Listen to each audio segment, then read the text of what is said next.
있어요. 누가복음 11장 33절에서 36절까지 지성민 청년 봉독해 올립니다.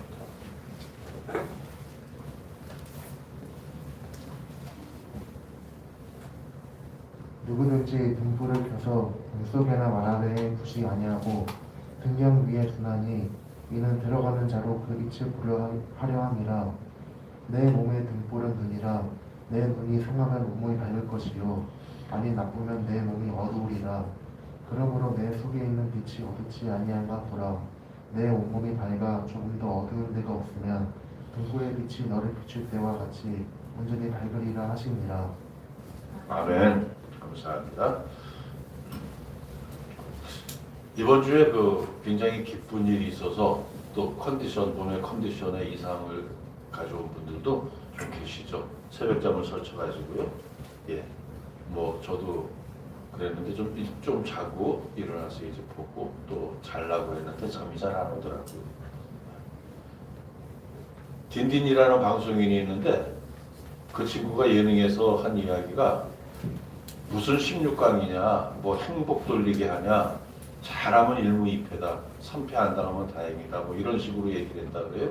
그래서 또 공개 사과를 했더라고. 사과까지 할 거 있습니까? 자기 생각에 그랬던 건데. 근데 그런 사람이 또 있어요. 제가 임원회 할 때 요번에 필리핀 일정에 우리 16강 통과하면 어떻게 하지 그랬다가 제가 몰매를 맞았거든요. 아이고 우리 꿈 깨셔. 아이고 그런 걱정 하지 마셔. 그래서 어제 이제 만났습니다. 오리엔테이션 가러 만나갖고 노회장한테 어떻게 필리핀 가서 어떻게 봐? 그랬더니 휴대폰으로 각자 보면 되죠. 아니 이런 건 우리 모여서 같이 응원해야지. 타국에서 휴대폰 필리핀 새벽 3시거든요 그때가. 그래서 되겠냐고. 그때 어차피 질 거니까 안 봐도 저는 자도 돼요. 또 그럽니다. 왜들 그러는지 모르겠어요. 질 때 지더라도 끝까지 희망을 가지고 이렇게 좀 했으면 좋겠는데 하나님께서 함께 해주신다는 걸 좀 믿고 그렇게 나갈 수 있으면 좋겠는데 우리 다 이제 우리 위해서 기도해 주시기를 부탁을 드립니다. 오늘 설교 제목이 등불의 빛인데요. 인간은 누구나 가슴속에 크고 작은 상처를 가지고 있습니다. 아직 인생의 의미를 알지 못하는 갓난아기가 아니라면, 그래서 웬만큼 인생을 산 사람이라면, 예전에 어떤 무슨 트롯 프로그램에 나오는데 8살짜리 꼬마도 인생을 논하더라고요. 인터뷰할 때. 지나온 삶 속에 행복했던 시절도 있고 아름다웠던 기억도 있겠지만 그 반대로 아픈 기억도 있고 안타까운 기억도 있고 심지어 잊고 싶은 그런 일도 있습니다. 그래서 인생을 표현하는 희로애기라는 그 사자성어가 있잖아요. 기쁠히 속낼로 슬프래 즐길라. 이런 인생을 다른 말로 표현한다면 빛과 어두움이라고 할 수 있겠죠. 옛 어른들 말씀, 양지가 있으면 음지가 있고 음지가 있으면 양지가 있다. 이런 말씀. 집신장사 아들과 남학신장사 아들도 너무 이야기 알잖아요. 날이 맑으면 남학신장 사는 아들 걱정하고요. 비가 오면 집신장 사는 아들을 걱정한다는 이런 이야기 있잖아요. 그래서 이 어머니는 하루도 걱정 없는 날이 없었답니다. 그래서 누군가가 생각을 바꾸어 보라고 했답니다. 날이 맑으면 집신장 사는 아들로 인해서 기뻐하고 비가 오면 남학신장 사는 아들로 인해서 즐거워해라. 이게 마음 먹기에 달린 겁니다. 뮤지컬 말로 이제 발상의 전환이라고 하죠. 이제는 축구가 온 국민이 즐기는 스포츠잖아요. 특히 월드컵은 이제 남녀노소를 불문하고 그렇죠. 이번에 우리 팀 감독이 이제 포르투갈 사람이라 아마 여러 가지 그 가족들은 마음이 들었을 거예요. 포르투갈이 이기면 나라가 이겨서 즐겁고 자기 가족이 이 감독이 이제 좀 실패하는 거니까 또 그런 마음이 있을 거고 반대의 마음도 있을 거고요. 어쨌든 근데 이제 여자들은 사실 축구에 관심이 없었거든요. 그래서 여자들이 제일 싫어하는 말이 축구하는 말하고 군대 이야기 그렇게 이야기했었죠. 군대에서 축구하는 얘기를 제일 싫어한다. 그랬었는데 사실 월드컵 이렇게 16강 올라가고 보니까 설교 시간 내내 축구 얘기만 해도요 얼마든지 할 수 있을 것 같은데 근데 다 알잖아요. 저만 하는 게 아니고 다 아는 이야기니까 그거는 아까 딘딘 이야기한 걸로 다 생략하고요. 이 얘기하려고 합니다. 그 축구에 관심이 없던 과거에도요 한일전만큼은 여자들도 다 관심을 가졌습니다. 한일전. 이번에도 아마 브라질 이기고 일본이 크로아티아 이기면 우리가 8강전에서 만난대잖아요. 뭐 저 정말 좀 그런 일이 일어나길 바랍니다만 어쨌든 그래서 과거에요. 한일전 열리는 그 축구하는 날에는 회사에서 직원들끼리 승패를 맞추는 내기를 자주 했습니다. 이 스포츠 토토의 원조죠, 이게. 당연히 승리는 다 한국이 이긴다고 하죠. 한국이 이긴다고 하죠. 그러니까는 뭐 1대 0이냐, 2대 1이냐, 3대 0이냐 이 스코어를 막 하는데 꼭 한국이 진다고 하는 직원이 하나 있었습니다. 제 후배 중에요. 그 친구 주장이 이겁니다. 한국이 이기면 내기에서는 졌지만 한국이 이겼으니까 기쁘고 한국이 지면 속상하지만 내기에서 이기니 기쁘다는 겁니다. 이렇게 인생은 생각하기 나름이거든요. 아무리 좋은 일이 생겨도요, 거기 자족하지 못하고 더 큰 욕심을 부리면 기뻐할 수 없습니다. 하지만 아무리 힘들고 어려운 일이라도 그 속에서 그 나름의 의미를 찾으면 기쁨과 보람으로 승화할 수 있는 겁니다. 인생을 대하는 자세, 이게 굉장히 중요한 문제입니다. 제 어머니께서 생전에 늘 하시던 말씀이 내가 15세 이 집에 시집 와서 그 좀 화가 나셨을 땐 이 집 구석에 뭐 이렇게 하죠. 시집 와서 7남매 낳고 살면서 산 사연을 소설로 쓰면, 왜냐면 우리 어머니가 계속 가장 노릇을 하고 다 먹여 살리셨거든요. 아버지는 뭐 하셨냐? 35년 동안 통장 하시고요. 그 대통령 표창도 받으시고요. 그렇게 새벽이라도 누가 싸운다 그러면 뛰쳐나갔지만 집에 돈을 한 푼도 안 벌어오셨습니다. 어머니가 다 벌어서 사셨거든요. 그러니까는 내 사연을 소설로 쓰면 10권은 넘을 거라고 말씀하셨습니다. 근데 사실은 제 어머니만이 아니죠. 그 시대의 어른들은 대부분 그런 삶을 사셨습니다. 정도의 차이가 있을 뿐이죠. 요즘도 마찬가지입니다. 일제강점기도 아니고요. 전쟁을 겪지도 않았지만 요즘 세대들, 저도 그렇습니다. 그러나 기구하고 공고한 삶을 살아야 하는 사람들은 여전히 많이 있습니다. 코로나 팬데믹의 영향이 IMF보다 심하답니다. 저는 IMF 때 자의반 타의반으로 사업을 하게 돼서 오히려 이렇게 교회를 개척할 수 있는 근거를 마련했거든요. 재정적인 그런 지원을 마련했었는데 어쨌든 그 삶의 형편이 어떠하든지 그것을 극복하는 것은 철저히 개인의 몫입니다. 누구도 해줄 수 없습니다. 요즘 가족들이 극단적 선택 많이 하잖아요. 너무 안타깝습니다. 아무리 사회 안전망을 촘촘하게 쳐놔도 구멍은 다 있기 마련입니다. 이런저런 혜택도 보지 못하고 어떠한 도움도 받지 못하는 사람들이 부지기수로 있습니다. 그런 사람들을 노리는 악한 인간들, 이게 오히려 또 많이 늘어나고 있죠. 하지만 어떠한 경우라도요, 극단적인 선택은 죄악입니다. 더구나 어린 자녀들과의 동반 자살은 사실 자살이 아니라 명백한 타살입니다. 어린 자녀들이 뭘 알고 무슨 죄가 있습니까? 이 살인죄를 저지르는 거죠. 가장 극단적인 예를 들었습니다만 살아가는 그 방법 가운데 살아가는 문제를 부딪히면서 어떤 식이든지 반드시 그 문제를 긍정적인 자세로 해결하고 가야죠.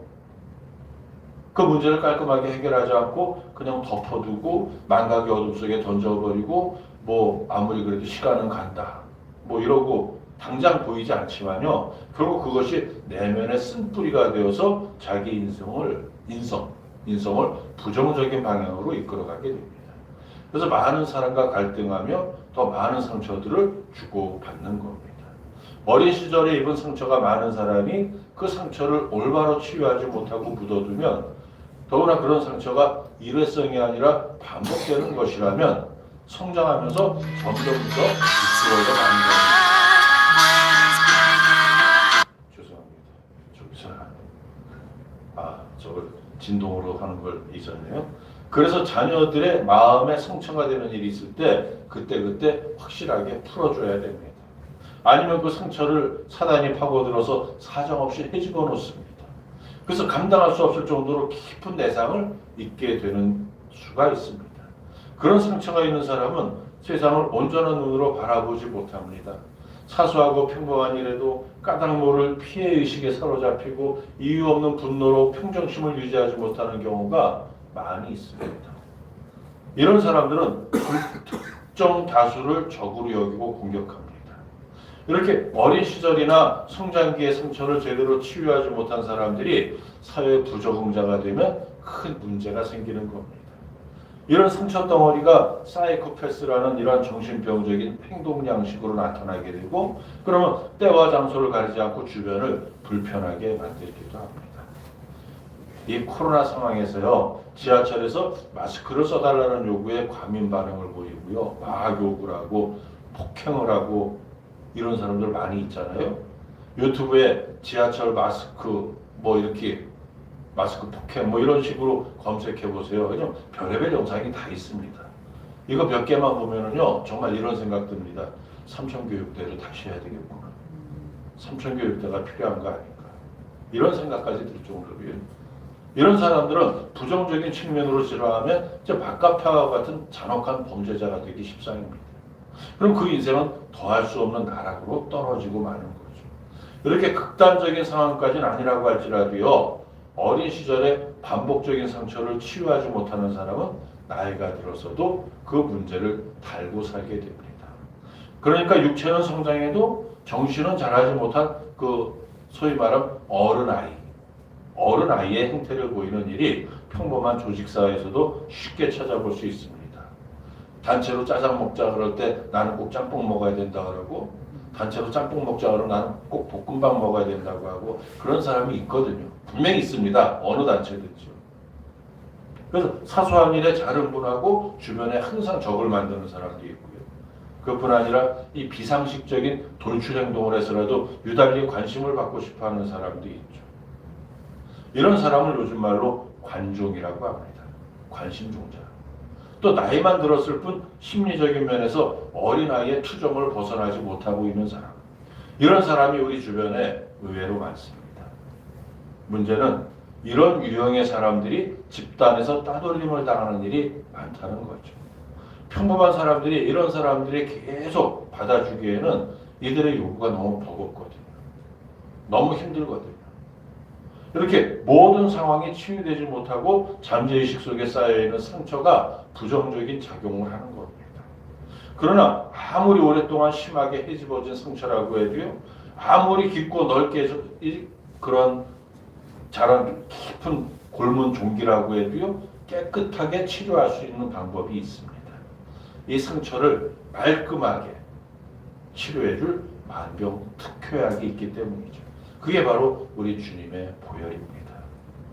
본래 죄인이었던 우리를 위해 흘리신 주님의 그 피, 그 보혈이 우리에게 최고의 특효약입니다. 어떠한 마음속에 상처를 가지고 있어도요, 주님의 보혈이 다 씻어줄 수 있습니다. 그 약이 우리의 모든 상처를 씻어주고 꿰매주고 덮어줍니다. 은혜의 새살이 나게 해줍니다. 여러분 마음에도 상처가 있으면 주님의 보혈을 발라보세요. 기도하라는 말씀이죠. 여러분 가족 가운데, 친구 중에, 주변 사람들 가운데 상처가 있는 분을 아시면 주님의 보혈을 발라주세요. 특효약입니다. 이런 일을 하는 게 우리의 의무입니다. 근데 스스로 그걸 바르지 못할 때도 있습니다. 지난 금요일 날, 그저께죠, 저희 노예 목사님 신방을 다녀왔습니다. 노회장님 오시고, 부비동암 4기, 코안이죠, 4기. 이분이 그렇게 얘기를 합니다. 컨디션이 조금 좋아질 때는 간절히 주님께 기도한답니다. 근데 항암 치료를 받고 머리가 다 빠지고, 그 부비동암이 간으로 전이됐거든요. 그 머리가 다 빠지고 눈썹이 빠지고 너무 힘들 때는 기도가 안 나온다고요. 그래서 저희가 그랬습니다. 우리가 기도할게요. 우리가 기도할게요. 우리 노예 목사들 70여 명이 함께 기도할게요. 목사님 걱정하지 마세요. 이런 일을 하는 게 우리의 의무입니다. 우리하고도 가깝게 지냈거든요. 성원님하고 제 처하고도 친한데 김덕운 목사라는 분입니다. 김덕운 목사님. 저보다 3살 많습니다. 아직 이제 주님께 가기는 좀 젊은 나이죠. 그러니까 기억나시면 기도해 주시기 부탁드립니다. 이사야 40장 1절 보세요. 너희의 하나님이 이르되 너희는 위로하라 내 백성을 위로하라. 우리 하나님은요 위로의 하나님이십니다. 시편 147편 2절로 3절 보세요. 여호와께서 예루살렘을 세우시며 이스라엘의 흩어진 자들을 모으시며 상심한 자들을 고치시며 그들의 상처를 싸매시는도다. 하나님이 고쳐주시고요. 싸매주신 상처는 절대로 덧나지 않습니다. 우리 이현실 집사님이나 우리 석호나 이제 부러진 거 잘 붙으면 더 단단해질 겁니다. 근데 주님이 그걸 간섭해서 고쳐주시면요, 단단하게 해주시면요, 더 단단해지죠. 그러니까 해진 상처, 싸매주신 상처, 마데카솔 후시딘보다 깨끗하게 낫습니다. 하나님 우리의 마음이 아무리 해지고 아무리 삐뚤어졌어도 완벽하게 고쳐주시고 바로잡아주시는 최고의 의원이십니다. 교회는요, 하나님이 임재하시며 병든 마음을 고쳐주는 영적 병원입니다. 우리 교회도 마찬가지죠. 하나님의 말씀을 통해서 지치고 상한 영혼이 쉼을 얻고 치유를 받으며 주님이 오실 날을 기다려야 합니다. 서로 위로하고 격려하며 즐겁고 행복한 마음으로 기다리는 겁니다.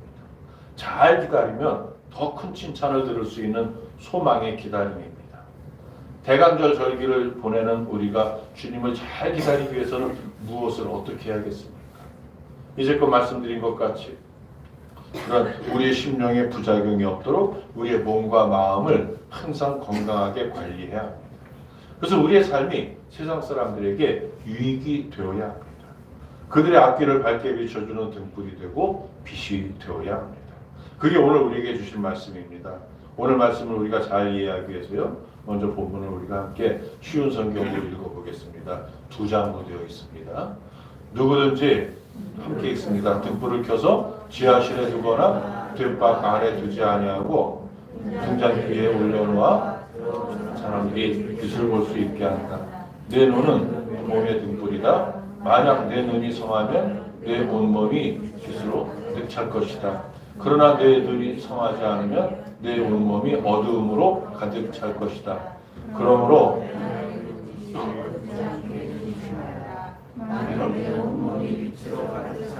어두움이 없다면 등불이 그 빛으로 너를 비출 때처럼 온전히 밝게 빛날 것이다. 아멘. 본문은 예수님께서 표적을 구하는 유대인들의 요구를 강하게 질책하신 후에 그들에게 교훈으로 주신 말씀입니다. 이 말씀은 예수님 시대의 유대인들만이 아니라 오늘 우리도 반드시 새겨들어야 할 이 진리의 교훈입니다. 본문 앞에 있는 29절 말씀 보니까요, 예수님은 당시의 세대를 악한 세대로 규정하셨습니다. 왜요? 예수님이 두 가지 예를 들어 말씀하시는데 먼저 요나입니다. 구약에 보면 이스라엘을 끊임없이 괴롭혀온 악한 이방 민족들이 많이 나옵니다. 그 가운데 아수르가 있었습니다. 근데 이 니느웨라는 곳에 요나가 보냄을 받았는데 그 니느웨는 아수르의 수도입니다. 그러니까 니느웨 사람들도 당연히 악한 사람들, 오히려 그 중심이었죠. 대한민국의 수도는 서울이잖아요. 서울 사람들이 대한민국의 표준이잖아요. 그러니까 아수르가 악한 나라니까 아수르의 수도인 니느웨 사람들은 그 악함을 잘 가지고 있겠죠. 근데 그들이 선지자 요나의 선포를 듣자마자 즉시 회개하고 하나님 진노를 피했거든요. 그렇게 악한 자들이 자기들의 신도 아닌 여호와의 선지자의 요나의 말을 듣고 곧바로 회개한 겁니다.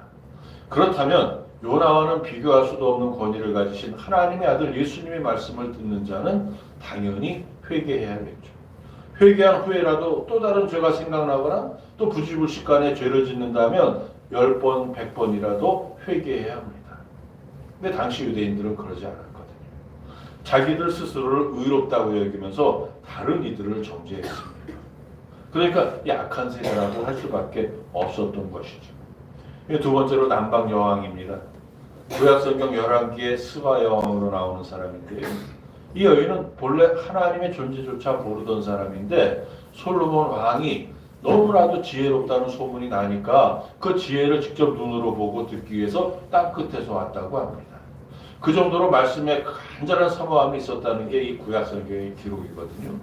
그렇다면 보세요. 솔로몬과는 비교할 수 없을 정도로 훨씬 더 지혜로우신 하나님의 아들인 예수님의 말씀을 들으면 어떻게 하겠습니까? 일생의 영광으로 여기고 들은 말씀을 마음에 깊이 담고 들은 대로 행해야 합니다. 하지만 불행하게도 그들은 예수님이 하시는 그 지혜의 말씀을 사모하고 귀하게 여기기는커녕 어떻게든지 말씀의 꼬투리를 잡고 말씀을 폄하하기에 바빴습니다. 예수님의 말씀에서 뭐라도 하나 건져내서 예수님을 곤란하게 만들기 위해서 그 잔머리를 굴리기에 여념이 없었습니다. 하지만 번번이 죄기에 넘어가고 맙니다. 근데 예수님은 이 말씀 사역만 하신 게 아니죠. 공생애를 시작하신 후로 다양한 사역을 하셨습니다. 오늘 본문의 말씀을 하시기 전까지 많은 사람이 볼 수 있는 그 표적을 칠 수 없을 정도로 많이 행하셨습니다. 예수님의 첫 이적이 요한복음 2장에 나타나는데 거기에 보면은 가나의 혼인잔치에서 물로 포도주를 만드신 겁니다. 혼인잔치에서 술은 포도주는 굉장히 중요한 것이죠. 근데 물로 포도주를 만들어 주어서 사람들의 목마름을 해결해 줄 수 있는 분이라는 그런 영적 능력을 보여주신 그런 이적이었습니다. 그 이후로 여러 종류의 병자들을 고치시고 눈먼 자의 눈을 뜨게 하셨습니다. 나병 환자를 고치시고 심지어 죽은 자들을 살려내셨습니다. 당시 예수님을 대적하던 대제사장들과 바리새인들, 서두개인들, 랍비와 서기관들 그들은 감히 흉내조차 낼 수 없는 무수한 이적과 기사를 보여주셨습니다. 그 중에도 많은 이들에게 치유의 은혜를 베풀어 주셨습니다. 그 치유의 은사가 오늘 우리 미술교회도 내리기를 소원합니다. 그럼에도 그들은 여전히 표적을 구하고 있습니다. 우리 예수님이 이 세대를 악하다고 말씀하신 거죠. 오늘 우리 세대는 어떻습니까? 제가 볼 때는 마찬가지입니다. 지금 여와 야에서 정치를 하는 사람들 가운데 진심으로 국민을 위하고 나라를 위한 그런 정치를 하는 사람이 과연 얼마나 될까요? 아니 정치를 떠나서 이야기합니다. 아무런 양심의 가책도 없이 온갖 강력범죄를 저지르는 범죄자들이 또 얼마나 많습니까? 보이스피싱, 살인강도, 마약, 가스라이팅 등등 이 세대의 악한 행실을 일일이 열거하기도 힘든 지경입니다. 지난 주중에 있었던 일이죠. 초등학교 3학년 학생이 교사를 폭행했답니다. 이런 세상입니다. 이러한 악을 잠재우기 위해서는 오늘 우리에게 주신 주님의 말씀이 반드시 필요합니다. 예수님 공생의 시절에 수많은 이적과 기사를 베풀어 주셨습니다. 이를 통해서 단순히 무리의 육신의 병만 고치신 게 아닙니다. 마태복음 9장 35절에서 36절까지의 말씀인데요. 한번 함께 읽어봅니다. 예수께서 모든 도시와 마을에 두루다니사 그들의 회당에서 가르치시며 천국 복음을 전파하시며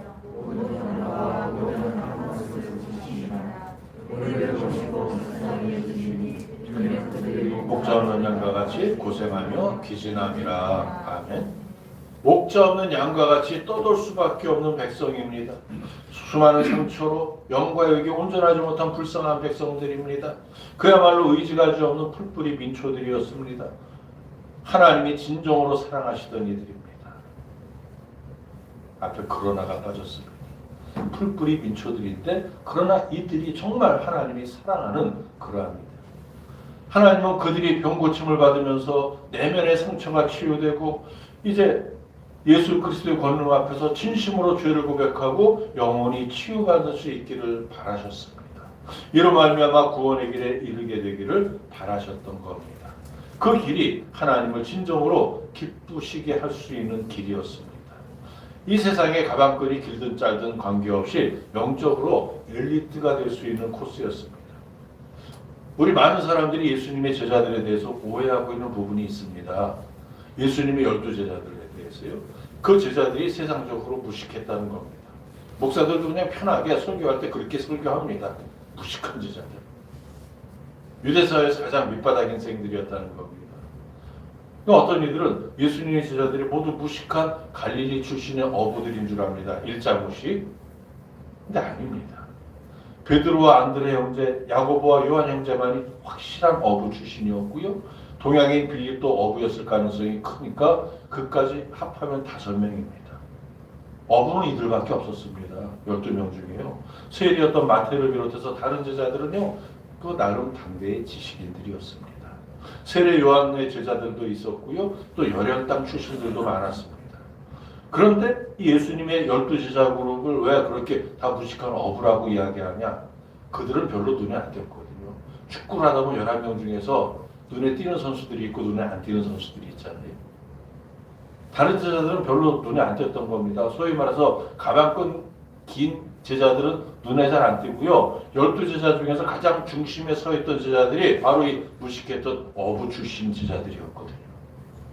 그들이 예수님이 행하시는 이적과 기사를 다른 엘리트 제자들보다 더 빨리, 더 잘 이해했던 겁니다. 그러니까 이들이 세상적으로는 무식하다고 손가락질을 받았을지 몰라도요, 영적인 엘리트 코스는 더 잘 밟았다는 말씀입니다. 다른 제자들은 그들에 비해 늦었지만 그래도 예수님의 인정을 받을 만한 영적 가능성을 가지고 있었습니다.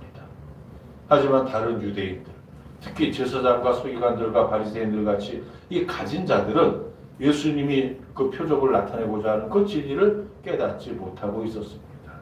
그들의 영의 눈이 어두워 있었기 때문이죠. 눈이 온전하지 못하면 온 몸이 온전할 수 없습니다. 또 몸이 온전하지 못하면 눈도 건강할 수 없습니다. 눈과 몸은 불가분의 삼각관계를 가지고 있습니다. 같은 이유에서 영안, 즉 영적인 눈도 마찬가지인 겁니다. 이미 말씀드렸듯이 내면에 치유되지 못한 깊은 상처가 있으면 세상을 온전히 볼 수 없는 겁니다. 우리의 삶이 영적으로 불안하거나 혼탁하다면, 예컨대 하나님의 자녀로서 믿음의 삶을 살지 못하고 세상의 헛된 것들만 쫓아다닌다면 그 눈도 온전한 것을 바라볼 수 없다는 말입니다. 그 눈으로는 주님의 재림을 바라볼 수 없습니다. 오늘 본문 앞에서 예수님의 표적을 이해하지 못하는 자들이 바로 그랬습니다. 그들은 하나님의 뜻을 이해하지 못했습니다. 하나님이 우리를 위해 그려주시는 아름다운 꽃길을 보지 못하는 그런 영적 소경이며 청각 장애자였다는 거죠. 요한복음 14장 11절 말씀 보세요. 내가 아버지 안에 거하고 아버지께서 내 안에 계심을 믿으라. 그렇지 못하겠거든 행하는 그 일로 말미암아 나를 믿으라. 그러나 안타깝게도 이 영안이 닫혀 있었기 때문에, 듣지도 못했기 때문에 그들은 끝내 보지도 못하고 믿지도 못했습니다. 그래서 하나님의 아들을 십자가에 매달고 간 겁니다. 예수님의 이 말씀은 오늘 우리에게도 그대로 적용되는 말씀입니다. 바로 우리가 세상을 향해 외쳐야 하는 그러한 이야기라는 뜻입니다. 내가 행하는 일로 하나님을 믿으라. 우리가 담대히 이러한 선언을 할 수 있기 위해서는 먼저 우리의 눈을 밝게 해야 되죠. 우리가 먼저 잘 봐야 되기 때문에, 그리고 우리 행실이 바라야 되고, 주님이 어디쯤 오고 계신지, 지금 이 세대가 얼마나 악한지 하는 그것을 가늠할 수 있는 것도요, 지난주에 말씀드린 대로 무화과 나무의 비유를 통해서 주님 오실 때를 가늠할 수 있는 것도요, 모두 다 영적인 눈이 건강해야 가능한 겁니다. 영적인 눈이 건강한 게 이게 아주 중요한 일입니다. 그러기 위해서 영적인 몸이 건강해야 합니다. 주님은 영적인 몸을 바로 이 등불에 비유하고 있습니다. 등불이 그 밝음을 계속 유지하기 위해서는 중요한 문제는 이 등이 튼튼해야 한다는 겁니다. 눈이 밝다는 의미는 여러 가지로 해석될 수 있습니다. 예컨대 창세기 3장 7절 말씀 보세요.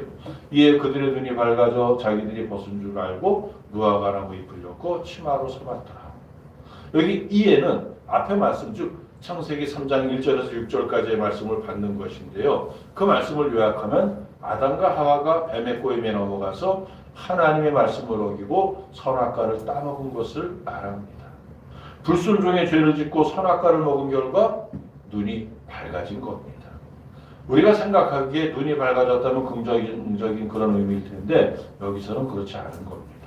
그들의 눈이 밝아진 것이 죄의 결과이며 그래서 부끄러움을 알게 된 겁니다. 그래서 그들은 먼저 몸을 가렸습니다. 하나님의 낯을 피했습니다. 죄의 눈이 밝아지자 하나님을 바라보는 눈이 닫혀버리고요. 그리고 세상의 죄악을 바라보는 눈이 활짝 열린 겁니다. 이게 바로 죄인 것이죠. 이렇게 죄의 눈이 밝아지고 영적인 눈이 어두워진 상태가 지속되면서 인간은 이제 죄를 즐기기 시작했습니다. 그리고 마침내 빛보다는 어둠에 익숙한 죄악의 노예들이 되어버렸습니다. 요한복음 1장 5절 말씀 보니까요. 빛이 어둠에 비치되 어둠이 깨닫지 못하더라. 천지 만물을 지으신 하나님께서 빛을 만드신 기록은 성경에 분명히 기록되어 있습니다. 창세기 1장 3절 보세요. 하나님이 이르시되 빛이 있으라 하시니 빛이 있었고 빛이 하나님 보시기에 좋았더라. 빛은 분명히 하나님의 창조물입니다. 그러니까 창조물로 존재하는 겁니다. 그런데 창세기 1장 어디를 봐도 하나님이 이르시되 어둠이 있으라 하시니 어둠이 있었고 그 어둠이 하나님 보시기에 좋았더라 하는 말씀은 없습니다. 하나님은 어두움을 만들지 않으셨습니다. 말씀으로든 다른 어떤 방법으로든 하나님은 어두움을 만드신 분이 아닙니다. 그래서 하나님이 창조물이 아닙니다. 그러니까 어둠은 존재할 수 없습니다. 그래서 어둠은 존재하는 게 아니라고 말씀드렸죠. 그냥 빛이 없는 상태. 그게 어둠입니다. 빛이 있으면 어둠은 사라지잖아요. 근데 그 어두움이 얼마나 깊으면 빛도 어찌할 수 없는 그러한 상태가 된 겁니다. 마치 어두움이라는 존재가 있는 것처럼 되어버린 겁니다. 바로 이게 죄악의 수렁에 깊이 빠져버린 인간의 상태입니다. 예수님이 이러한 인간을 구원하기 위해서 오신 겁니다. 죄인들을 어두움에서 빛으로 건져주기 위해서 이 땅에 오신 겁니다. 어두움 속에서는 아무것도 볼 수 없습니다. 그러나 빛이 있으면 무엇이든지 다 볼 수 있습니다. 예수님을 믿고 예수님이 인도하시는 빛 가운데 살아가는 우리는 어둠에 빠져서 앞을 보지 못하고 알지 못하는, 이 길을 알지 못하는 세상 모든 사람들이 진리의 길을 찾을 수 있도록 밝은 빛을 비춰주어야 됩니다. 그러기 위해서 우리가 등불에 빛이 되어야 합니다. 망망대해에서 표류하는 배가 등대의 불빛을 보고 길을 잡아가듯이 어리석은 세상 사람들에게 영적 지혜를 깨닫게 하는 그러한 빛이 되어야 합니다. 그런데 이 눈이 밝다는 것이요 모두 긍정적인 의미가 아니었잖아요. 아담과 하와가 선악과를 먹고 눈이 밝아진 게 이게 나쁜 거였잖아요. 그렇듯이 우리 앞길을 밝혀주는 불빛 가운데는 오히려 참 빛을 보지 못하게 하는 혼돈의 빛, 혼동의 빛도 있다는 사실을 알아야 됩니다. 낚시꾼을 가득 실은 배 한 척이 폭풍을 만났습니다. 바다 한가운데서 고장이 났습니다. 기관도 부서지고 통신망도 끊어지고 점점 날이 어두워져서 칠흑 같은 밤이 다가오자 배 안에 있던 사람들은 공포와 두려움에 떨게 되었습니다. 그때 한 사람이 등불을 켰습니다. 요즘 말로 하면 뭐 휴대폰에 불을 탁 켰겠죠. 그 불빛이 마음의 위안을 줬습니다. 그래서 나도 등불을 켰습니다. 뭐 콘서트 하는 것도 아닌데 그 등불을 켜고 배 안이 순식간에 환하게 밝아졌습니다. 그러자 공포가 물러나고 두려움이 사라졌습니다. 기관이 고장나버린 상태였지만 사람들이 비상용 노를 꺼내어서 젓기 시작합니다. 사람들의 얼굴에는 이제 살 수 있다는 희망이 보였습니다. 근데 문제가 있었습니다. 배에 등을 켜니까 배만 환합니다. 여름에 모기가요 방에 불 켜놓으면 달려들죠. 밖에 있다가 주변의 어둠은 더 짙어졌습니다. 방향을 알 수 없게 된 겁니다. 어느 쪽으로 가야 육지가 나오는지 알 수 없었습니다. 그래서 막 갑론을박이 벌어집니다. 사고가 많아집니다. 그럼 배가 어디로 갑니까? 근데 바다니까 산으로 못 가고 바다 깊이 가는 거죠. 더 깊은 절망에 빠졌습니다. 근데 나이 많은 낚시꾼이 이야기합니다. 우리가 등을 다 끕시다. 하지만 사람들이 말도 안 된다고. 이 등을 끄면 깜깜한 칠흑 같은 세상에서 어떻게 할 거냐고 막 반발합니다. 만약에 자신들을 위한 구조대가 파견되었다면 이 등을 봐야, 이 불을 봐야 찾아올 수 있다고. 그것도 일리 있는 이야기지만 이 나이 많은 낚시꾼이요 사람들의 반대에도 아랑곳하지 않고 막무가내로 배 안을 돌아다니면서 등을 다 꺼버렸습니다. 그리고 얼마간의 고요한 시간이 흐른 후에 누군가가 큰 소리로 외쳤습니다. 불빛이 보인다. 육지에 불빛이 보인다. 이렇게 외친 겁니다. 배 안에 그 등불로 인해서 보이지 않았던 육지의 작은 불빛이 보이기 시작한 겁니다. 이게 뭐 예화집에 있는 예화입니다. 목사들이 예화를 많이 사용하니까 설교 많이 듣는 분들은 예화 들어보셨을 수도 있습니다. 근데 이 예화에서 말하는 배 안의 등불이 무엇을 의미하는지 이게 중요하거든요. 이게 바로 우리를 혼란하게 만드는 세상의 요란한 빛들입니다. 휘황찬란한 광고판들, 네온사인, 사람의 심령을 움직여서 속된 황홀경에 빠지게 하는 무도장의 사이키즘, 그렇죠? 우리 교회 주변에 저녁에 보세요. 불빛이 굉장히 많습니다. 죄송합니다. 온통 술집과 모텔과 도박장, 유흥업소들 이런 불빛에 현혹되면요 진리의 빛을 볼 수 없습니다. 이런 등불을 따라가다 보면 진리의 길을 잃고 영혼을 성실하게 되는 겁니다. 그래서 제가 자주 드리는 말씀, 요한일서 2장 16절 말씀 보세요. 이는 세상에 있는 모든 것이 육신의 정욕과 안목의 정욕과 이생의 자랑이니 다 아버지께로 온 것이 아니요 세상으로부터 온 것입니다. 바로 이러한 불빛을 찾아서 이것을 쫓아서 헤매던 사람들이 큰 불행과 슬픔을 당하기도 했습니다. 정말 마음 아픈 일입니다만 바로 이 세상에 문제가 있는 것이죠. 육신의 정욕, 안목의 정욕, 이생의 자랑, 이게 우리를 홀리게 하는 세상의 빛입니다. 우리는 이러한 불빛을 철저하게 경계해야 됩니다. 오직 하나님의 진리로 가득 찬 생명의 빛, 이 빛을 따라가야 되고요. 우리가 등불이 되어서 그러한 빛을 비춰야 됩니다. 그러기 위해서 온몸이 밝아야 되는데 그 중에 먼저 눈이 성해야 한다는 말씀입니다. 제가 설교를 이렇게 준비했으니까 이렇게 말씀드리지만요. 제 개인적인 경험으로 보면 이 두 성해야 됩니다. 사흘 동안 꼼짝도 못했습니다. 치통이 심해서요. 월화수까지. 그러니까 몸이 어디고요. 아프면 다 힘듭니다. 손톱 및 가시가 제일 아프다는 말도 있잖아요. 어쨌든 이게 눈이 성해야 된다는 게 오늘 말씀의 의미입니다. 이가 성해야 된다는 것도 제가 다음에 한번 이제 말씀을 찾아서 하고 말씀드리고요. 33절 다시 봅니다. 누구든지 등불을 켜서 음속에나 말 안에 두지 아니하고 등경 위에 두나니 이는 들어가는 자로 그 빛을 보게 하려 합니다. 이 말씀은 마태복음 5장 15절에도 있습니다. 제가 군대에서 졸지에 군종병이 되고 사도신경주 기도문 하나도 모르고 성경도 모르면서 중대 군종이 되어서 어찌하다가 그렇게 제대한 후에 열심히 예수 믿으려고 부흥회를 쫓아다녔던 어느 부흥사가 이렇게 얘기했다 그랬죠. 등불을 켜서 말 안에 두지 않는 이유는 말이 발로 차버릴까 봐. 그런 불이 납니까? 싫어합니다. 저는 그래서 그런 줄 알고요. 그렇게 이야기하다 보면 망신 한번 호되게 당했습니다. 이 말은 그런 말이 아닙니다. 살아있는 말이 아닌데 옛날 목사님들 그저 그냥 말씀을 성경을 자기가 보면서 어디서 연구하지 않고 그냥 보면서 그 성경 말씀대로 해석하다 보니까 자기가 해석하다 보니까 그렇게 된 거죠. 유명한 부흥사입니다. 이름 되면 알만한 분인데 그분이 그렇게 설교했거든요. 말 안에 두지 아니하고. 이 말씀이 마태복음 5장 15절에도 있는데 이렇게 다른 복음서에 같은 말씀이 있는 것을 평행 구절이라고 합니다. 마태는 이 말씀을 예수님의 산상수훈에서 듣고 기록했습니다. 마태는 이 말씀에 이어서 우리가 빛이 되어야 하는 까닭을 말씀하고 있습니다. 마태복음 5장 16절 보세요. 이같이 너희 빛이 사람 앞에 비치게 하여 그들로 너희 착한 행실을 보고 하늘에 계신 너희 아버지께 영광을 돌리게 하라. 아멘. 이제까지 제가 여러 가지 사례를 이렇게 말씀드렸습니다만 바로 이 말씀에서 우리가 세상에 빛이 되어야 되는 이유가 분명히 나옵니다. 바로 하나님께 영광 돌리기 위해서입니다.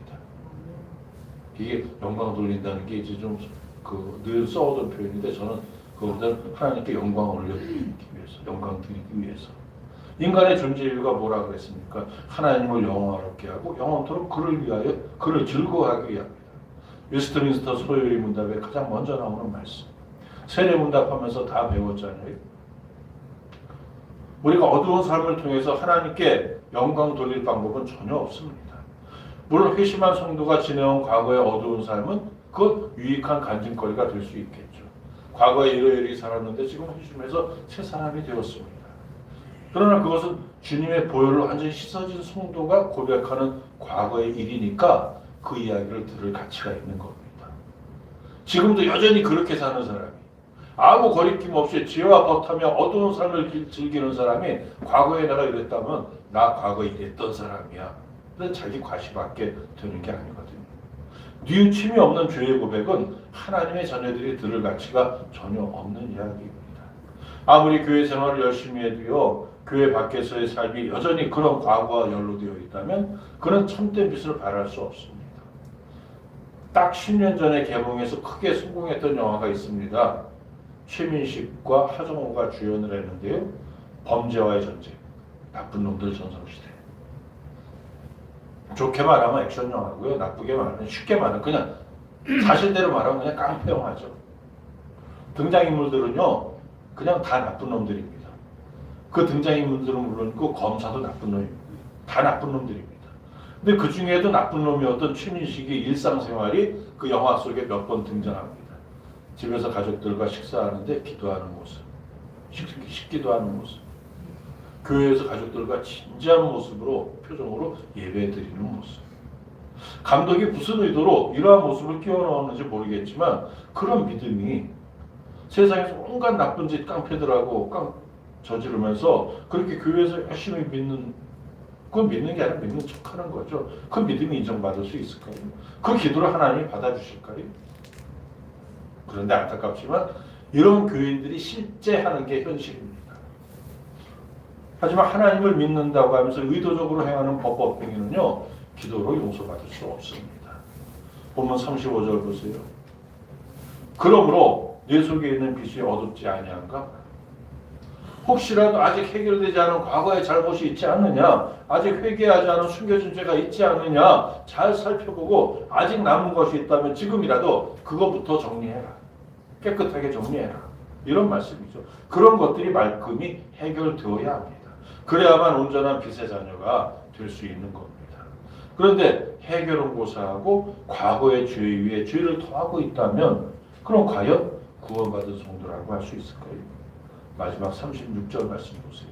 마지막 말씀이니까 함께 읽어봅니다. 내 온몸이 밝아 조금도 어두운 데가 없으면 등불의 빛이 너를 비출 때와 같이 온전히 밝으리라 하시니라. 아멘. 이 말씀처럼 여러분의 온몸이 밝아 조금도 어두운 데가 없기를 축복합니다. 그래야 됩니다. 이 험한 세상을 이기고 다시 오실 주님을 온전한 믿음 가운데 기다릴 수 있는 유일한 방법은 여러분이 등불이 되는 겁니다. 그리고 온전히 밝고 환한 그 빛을 내는 겁니다. 오늘 부른 찬송과 같이 하나님의 진리인데 영원히 꺼지지 않은 그 등불이 되어 빛을 찾아다니다가 물에 빠져 헤매는 이들을 건져낼 수 있는 그런 우리가 될 수 있기를 간절히 소원합니다. 그래서 여러분을 보고 미소교회를 보고 그 밝은 빛에 이끌려 주를 믿는 자의 수가 날마다 늘어나는 은혜의 역사가 날마다 반복되는 우리 미소교회 될 수 있기를 주님의 이름으로 간절히 축원해 드립니다. 기도드리기 전에 빠진 광고 하나 드립니다. 들어오다 보셨죠? 필경대에 있는 달력 2024년 캘린더 가져가시기 바랍니다. 기도드립니다. 사랑해 주님 감사합니다. 대강절 두 번째 주일에 주신 말씀을 깊이 간직하고 삶에 적용하는 믿음의 지혜가 있게 하여 주옵소서. 그래서 등불의 빛의 역할을 잘 감당하게 하옵소서. 간절히 원하옵고 예수님의 이름으로 기도드리옵나이다. 아멘. 자, 우리 앞뒤로 인사 나눕니다. 우리는 등불의 빛입니다. 우리는 등불의 빛입니다. 확실히 겨울이 되니까요. 옷이 좀 이렇게 커지니까 좀 더 차 보여요. 근데 옷으로 채우지 말고 사람으로 채울 수 있기를 축복합니다. 우리 하나님께 드린 힘을 봉헌하면서 봉헌송 함께 드리겠습니다.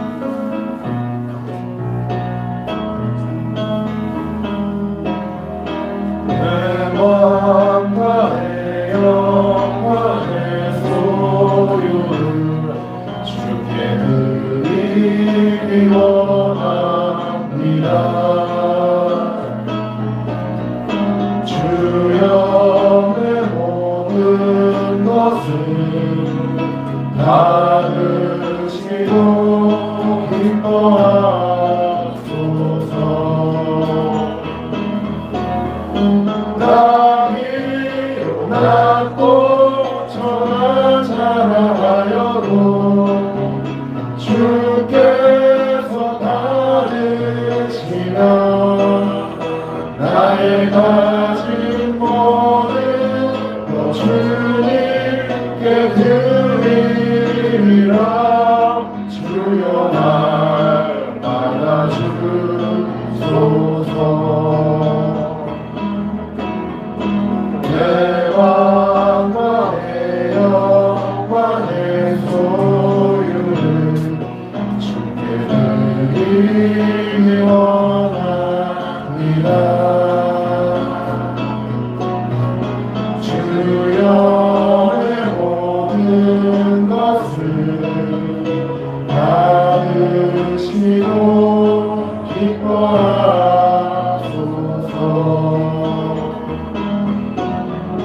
나비 용납고 천한 자라하여도 주께서 받으시며 나의 가진 모든 것 주님께 드리리라. 주여 날 나와주소서.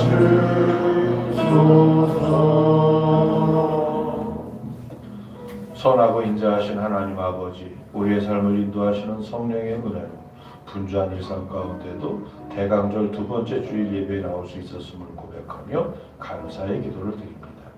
주께서 지난 한 주간 동안 구름 기둥과 불 기둥으로 우리를 지켜주셔서 말할 수 없는 기쁨과 감격 가운데 예배의 자리에 나왔습니다. 주님, 무엇보다도 저희가 주께 나와 헌신할 수 있고 크고 작은 예물을 준비해서 드릴 수 있음이 얼마나 감사한지 말로 다 형용할 수 없는 벅찬 마음인 것을 고백합니다. 이 예물 받아주시고 바친 손길 위에 영광을 받아주시옵소서.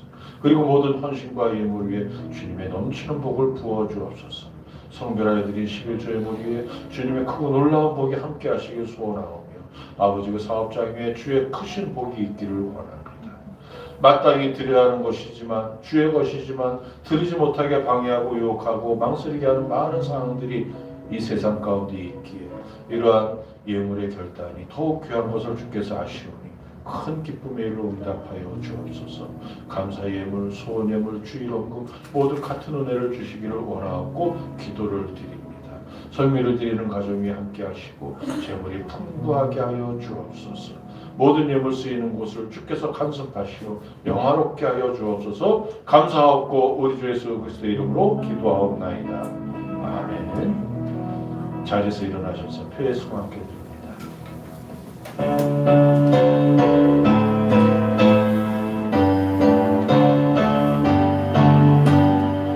오늘 주신 말씀에 생이 걸어서 세상으로 나가서 살아갈 때에 나 혼자 힘으로 늘 부족하오니 주여 나를 구사 승리하게 하소서.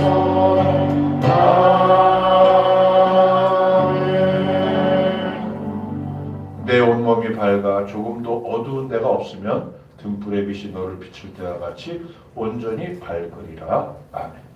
이제는 우리 주 예수 그리스도의 은혜와 하나님 아버지의 사랑과 보혜사 성령님의 내주 교통하심이 온전한 믿음으로 등불의 빛과 같은 믿음의 삶을 살기로 다짐하는 귀한 성도들 위해 하나님께서 허락해 주신 우리의 건강과 가정과 기업과 모든 삶의 터전 위에 하나님의 긍휼을 구하는 이들이 이제부터 영원까지 항상 함께 계실지어다. 아멘.